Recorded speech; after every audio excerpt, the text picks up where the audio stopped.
Assalamualaikum warahmatullahi wabarakatuh. Salam sejahtera untuk kita semua dan selamat pagi. Hari ini aku mau cerita tentang tindakan kriminal yang dilakukan oleh editor Badan Pelaksanaan Keuangan yang disingkat dengan BPK, yaitu Pak Gatot Supriyanto. Sekarang sih dia udah dinonaktifkan karena kasus tindakan kriminal dia tuh jadi otak pembunuhan Holly Angela. Siapa sih Holly Angela nih? Holly Angela ini adalah istri simpanan atau selirnya atau selingkuhannya lah si Pak Gatot Supriyanto ini. Kok dibunuh? Ini kasus kok dibunuh karena Holly ini banyak permintaannya, tak bersyukur dia. Pertama, Holly ini minta apartemen, udah dibelikan nih apartemen, dibelikan di Tower Ebony unit 9 Kalibata City, udah dibelikan apartemen. Holly Angela nih rupanya minta mobil lagi. Alah, udah istri kedua banyak tingkah lagi kau. Minta mobil dibelikan lagi sama Gatot Supriyanto nih. Udah tuh yang buat Gatot Supriyanto nih jengkel sampai berniat menghabisi nyawanya, si Holly Angela nih minta Gatot Supriyanto ini menceraikan istri sahnya. Ya ndak mau lah dia. Kalau dia menceraikan istri sahnya, otomatis tak jadilah dia Badan Pelaksanaan Keuangan lagi. Rusaklah jabatan dia, rusak kehidupannya. Masalahnya kan orang-orang itu paling benci dengan lelaki yang poligami. Kesannya tuh kayak what gitu. Terus tuh dia nih Pak Gatot nih sering curhat nih sama supirnya Surya Hakim. Curhat kayak, Hakim, aku nih kok pening kali ya nengok si Holly Angela nih. Awal-awal dia minta apartemen, udah aku kasih. Terus dia minta mobil, udah aku kasih. Ini permintaannya yang paling parah. Masa dia minta aku ceraikan istri pertama aku? Gila ndak menurut kau Hakim? Nah, pening-pening dia nih karena rusak pikirannya nih. Dia tuh berencana untuk menghabisi Holly Angela nih. Dibuatlah rancangan pembunuhan itu. Rancangan pembunuhan itu direncanakan April 2013. Surya hubungi si Pago Permana. Pago Permana ini kerjaan dia sehari-hari itu sebagai supir angkot. Tapi Pago Permana ini udah rese nipis, kelas berat lagi. Bayangkan dia itu udah masuk penjara 10 kali. Macam dia masuk pasar aja 10 kali, bolak-balik kan. Kita masuk penjara 1 kali aja udah, ya Allah, ini 10 kali. Udah itu Rizky Yudhistira nih eksekutornya, pembunuhnya. Terus si R nih sampai sekarang itu masih buron. Terus si Abdul Latif. Nah, tahun 2013 Agustus itu dilaksanakanlah pembunuhan si Holly Angela nih. Mereka itu dari April tadi tuh udah sewa apartemen yang sama dengan Holly Angela tuh, 1 lantai gak. Rencana pembunuhan itu dilakukan di dalam kamar apartemen Holly Angela tuh. Si Pago Permana nih mengikuti Holly Angela tuh. 2 eksekutor lain tuh memantau. Terus tanggal 30 September 2013 pukul 9.30 Rizky dan si Ernie masuk ke ruangan apartemen Holly Angela yang udah dikasih kuncinya sama si Gatot. Ya iyalah, orang si Gatot lah mati, ya punyalah dia kuncinya. Otomatis Holly Angela ini kebetulan waktu itu sedang ketemu mama angkatnya. Jadi si mama angkat nih tanya lah, "Holly, gimana keadaan kamu sama suamimu Gatot?" "Alhamdulillah baik, Mak," dia bilang. "Kau jangan banyak tingkah ya, Nak.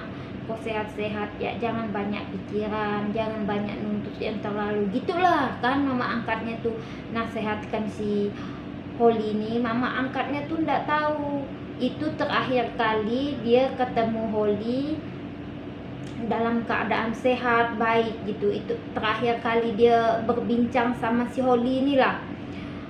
Mamanya nih kan, "Nanti Nak, kalau kamu udah balik ke apartemen nanti telepon mama ya," katanya, saat si Holly Angela ini pamit pulang. "Oh iya Mak, nanti aku telepon mama." Terus kata mamanya tuh juga bilang, "Kamu hati-hati." Terus kata mamanya tuh, lain kali kesini lagi kalau ada apa-apa." Terus si Holly ini kayak, "Iya Ma, aku bakalan sering main." Jam 20.30, berarti setengah 11 malam. Jadi pas jam 20.30 nih si Holly ini sampai kan. Udah sampai tuh Holly ini telepon mamanya tuh, "Ma, Holly udah sampai nih di apartemen." "Iya Nak." Pokoknya mamanya tuh masih komunikasi lah dengan Holly di handphone waktu itu kan. Terus dua eksekutor nih yang Rizky sama Rizky ini lalu menyergap Holly. Tak sengaja Holly itu teriak di telepon. Rizky sama si R nih tak tahu kalau si Holly ini sedang teleponan sama mamanya. Jadi tetangga yang apartemennya tuh pun sempat dengar tuh kan, kok teriak-teriak, bunyi apa ya gitu. Tapi mereka pikir ya mungkin ribut suami istri lah, jadi mereka tak maulah ambil pusing gitu kan. Terus mamanya tuh langsung telepon security Kalibata City tuh. Mamanya tuh bilang, "Tadi si Holly teriak-teriak kenapa ya? Coba tolong kamu cek di kamarnya." Awalnya sih security-nya nggak mau. "Kok saya cek sih? Ini kan urusan rumah tangga, manalah enak," katanya. Tapi karena dipaksa sama mama angkatnya si Holly tadi tuh, ya maulah akhirnya si mamanya tuh, maulah akhirnya security itu kan, karena udah dipaksa mamanya Holly itu untuk lihat gitu Holly itu kenapa teriak-teriak di apartemen dia tuh. Apartemennya tuh kan pintu kuncinya tuh kan kayak kalau kita masukkan kunci di pintunya tuh jadi ndak bisa dibuka dengan kunci serap. Nah, mau ndak mau security itu ngedobrak gitu pintunya. Setelah ngedobrak, Holly itu tadi tuh yang udah, ya ampun kok kayak gini sih gitu, yang udah yang menyedihkan lah, sempat dibawa si Holly ini ke rumah sakit, cuman tak terselamatkan. Si Rizky nih kebingungan nih, dia kan sembunyi di balkon tuh kan, karena dia saking ketakutannya jatuh Rizky ini meninggal di bawah. Tapi Rizky ini tidak bisa di situ, tidak tahu ini siapa, terus namanya siapa, karena di tubuh Rizky itu tak ada identitasnya sama sekali, kosong, tak ada KTP-nya, tak ada SIM-nya, tak ada. Jadi tuh kayak apa pembunuhan ini itu ya, kayak gitu. Karena kan Holly itu meninggal itu lehernya tuh dicekek pakai charger tuh kan, ada talinya tuh, itu dicekek pakai tali charger tuh. Terus Holly itu diikat gitu. Pokoknya pembunuhan tuh sadis lah menurut aku. Lalu udah tuh kan, apa ini berhubungan dengan Rizky ini, apa berhubungan ya dengan si Holly itu. Setelah 3 minggu kemudian polisi kan sebar nih foto si Rizky ini. Akhirnya polisi sebar itu 3 minggu kemudian keluarga Rizky ini datang ke kantor polisi, bilang kalau ini keluarga dia Ditanya-tanya lah 3 keluarganya tuh. Setelah ditanya-tanya 3 keluarganya tuh, timbullah nama Surya Hakim tadi tuh, yang supir si Gatot tuh sama Pago Permana. Jadi setelah timbul nama dia tuh, jadi polisi tuh meyakinilah kalau ini ada maksudlah si Gatot nih. Cuman waktu kejadian Gatot itu keluar negeri, jadi kayak diselidiki kasusnya. Polisi baru tahu kalau Gatot ini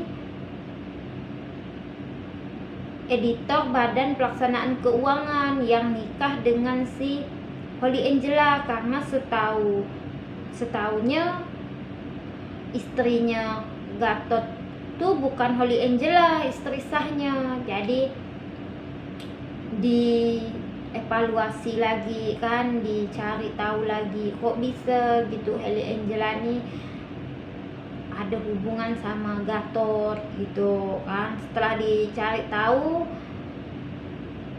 setelah ketemu sama Surya Hakim tadi tuh, Pago Permana, akhirnya terbawa lah nama si Gatot tadi tuh. Kata Gatot tuh di persidangan tuh, dia bilang dia tidak mungkin membunuh Holly Angela karena istrinya juga tahu dia menikah dengan Holly Angela tuh. Jadi Gatot nih bilang kalau dia tuh dalam kasus ini tak ada sangkut pautnya. Tapi kan tidak mungkin tak ada sangkut paut kan. Setelah diikuti kasusnya tuh, ternyata Gatot itulah otak dari pembunuhan Holly Angela. Karena Gatot tadi tuh tak sanggup dengan permintaan Holly Angela ini. Holly Angela ini ternyata temperamen, suka selain kalau dia permintaannya tuh tidak dipenuhi, dia tuh kayak ngamuk-ngamuk gitulah. Jadi Gatot nih pusing gitu untuk melepaskannya dengan Holly Angela nih. Dia bingung, pikiran dia jalan satu-satunya tuh melenyapkan si Holly Angela nih lah. Setelah 16 Oktober diperiksalah selama 13 jam. Rupanya Gatot tuh ditetapkan sebagai tersangka. Sidang pertama Gatot tuh dilakukan pada tanggal 19 Maret 2014. Itulah sidang pertama Gatot tuh melakukan tindakan kriminal. Sebenarnya dia tuh otak dari tindakan itulah. Setelah itu Gatot itu dikasih, istrinya tuh pun udah dihubungi di rumahnya kan, istri sahnya tuh, istri sah sama anaknya tuh pun udah ndak ada di tempat dah. Gatot tuh udah kehilangan lah semuanya. Makanya dia dinonaktifkan dari pekerjaan dia. Dia tuh dikenakan pasal 340 junto, pasal 56 pembunuhan berencana, subsidiar pasal 338 junto 57 pembunuhan, subsidiar pasal 353 KUHP junto 56 penganiayaan secara berencana. Jadi dia tuh kena hukuman seumur hidup di dalam penjara tadi itu kan. Udahlah tua, meninggal di dalam penjara kan, seumur. Mungkin istrinya juga udah melayangkan gugatan cerai lah. Dia dinonaktifkan dari kerjaannya, rumah tangganya hancur. Terus si eksekutor tadi pun dikenakan hukuman seumur hidup gak, hukuman. Terus kadang-kadang kita kasihan kan sama laki-laki yang kayak gini. Apalah yang kalian kejar, toh sama-sama aja bah, istri kalian pun perempuan, dia melahirkan anak. Kecuali istri kalian itu kayak perempuan setengah gitu, antara laki-laki sama perempuan. Ini perempuan tulen kok, dia melahirkan anak kok.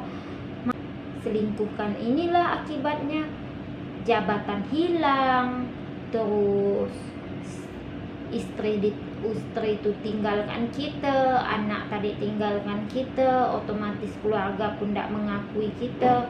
Jadi harta tahta wanita, rusaknya nih di mana harta tahta wanita nih? Di wanita. Akibat wanita ini tahta hilang, harta hilang. Harta tadi kan kayak harta anak, harta istri yang baik, itu kan harta kan. Tahta tadi itu jabatan dia sebagai auditor Badan Pelaksana Keuangan tadi udah dinonaktifkan, tak bisa kerja lagi, rusak semuanya. Si Holy Angela ini pun termasuk perempuan yang serakah nih. Kalau kalian yang udah dikasih apartemen, mobil, kehidupan cukup, bersyukurlah. Masih ada orang yang mau tentukan hidup, walaupun kau jadi simpanannya, kayak gitulah resikonya simpanan. Tapi ini minta, udah dikasih hati, minta jantung. Ini bukan jantung yang kau dapatkan, akhirnya kematian yang kau dapatkan. Ini sebenarnya yang ngebunuh Holy Angela ini bukan Gatot sebenarnya, tapi perbuatan dialah yang ngebunuh dia itu sendiri. Karena setiap yang kita tanam itu pasti kita tuai. Dia menanam tuh, dia menanam keserakahan, itulah keserakahan yang didapatkannya. Terus kalau udah kita mencuri kan, masa kita mau mencuri, udah kita mencuri buahnya, kita tak merasa nanam, kita tak merasa menyiram, udah timbul buahnya, kita mencuri buahnya. Masa kita ibaratnya mau mencuri pohonnya lagi, ya matilah pohonnya, kita angkat-angkat kan. Kayak gitulah dia. Kalau Holy Angela nih, cobalah kita tuh belajar. Ya aku nih simpanan, ya udahlah berapa dikasih gitu. Terus kalau si udah kayak gini nih, ya semuanya rugi lah. Si Gatotnya rugi, masuk penjara kan, si Angelanya meninggal. Jangankan harta, kehidupan pun udah tak ada dah. Apalagi kayak gitulah. Ini sedihnya. Inilah kejadian-kejadian yang kalau kita hidup tuh ibaratnya yang kita kejar tuh dunia, bukan yang kita kejar tuh sebenarnya hidup nih. Apa sih yang kita kejar? Kita beli tas bagus, mobil bagus, untuk apa sih? Untuk dibilang wow? Kan tidak mungkin.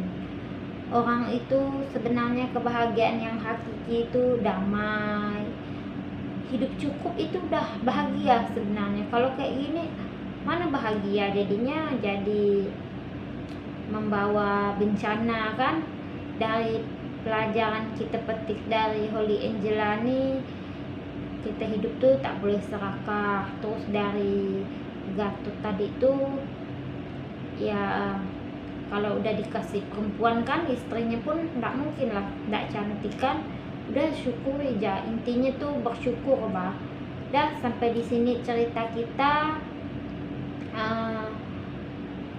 Kalau ada salah-salah kata saya mohon maaf. Kalau misalnya ada yang kurang berkenan di hati penonton, saya juga mohon maaf. Jangan lupa di like, komen, sama share ya. Tapi komennya yang baik-baik, yang mensupport gitu. Sampai di sini. Wassalamualaikum warahmatullahi wabarakatuh. Dadah.